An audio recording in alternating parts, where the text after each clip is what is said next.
ह्या सगळ्याच्या ह्याच्यामध्ये सध्या जरी ठाकरे गट जरी ह्या निवडणुकीमध्ये सक्रिय जरी दिसत नसला, कारण पिता पुत्र दोघंही मातोश्रीवर ठाण मांडून आहेत. म्हणजे निवडणुका ह्या कलानगरमध्येच आहेत की याबद्दलचा खूपच मोठा प्रश्न हा विरोधक जे विचारत आहेत, मला वाटतं त्यामध्ये वस्तुस्थिती असू शकते. म्हणजे एक प्रकारे निवडणुकीमध्ये बाय देण्याचा हा प्रकार आहे.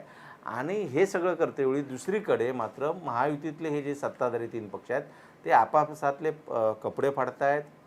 दुसरीकडे जे काय राडे होत आहेत, मारामाऱ्या होत आहेत, बोगस मतदारांना पकडलं जात आहे, सोडलं जात आहे, त्यांना मारलं जात आहे, पोलिसांच्या समोर हा सगळा तमाशा चालू आहे. त्यामुळे मला वाटतं या सगळ्याची कुठेतरी गंभीर दखल केवळ देवेंद्र फडणवीस यांनी, म्हणजे जसं काही डिसिजन जे येतात म्हणजे न्यायालयाचे डिसिजन येतात त्यामध्ये लेखी निर्णय त्या पद्धतीचा उल्लेख नसतो, मात्र जे ओरली जे काय स्टेटमेंट ते ताशेरे मारले त्याचं, तसं मला वाटतं देवेंद्र फडणवीस यांनी या सगळ्याचे, म्हणजे ते बांगर यांनी ज्या पद्धतीने त्या महिलेला सांगितलं की बाबा हे बटन दाबा, एकनाथ शिंदे भाई की जय, आम्ही बाळासाहेब ठाकरे यांचे सच्चे शिवसैनिक, अशा पद्धतीच्या घोषणा देणं, मोबाईल नेणं, मला वाटतं याची राज्य निवडणूक आयोगाने गंभीर दखल घेतली पाहिजे. आणि ज्या पद्धतीने आपल्या सणामध्ये हिंदुत्वाच्या मुद्द्यावरती बाळासाहेब ठाकरे यांचं आणि त्यावेळचे महापौर असलेले डॉक्टर रमेश प्रभू यांना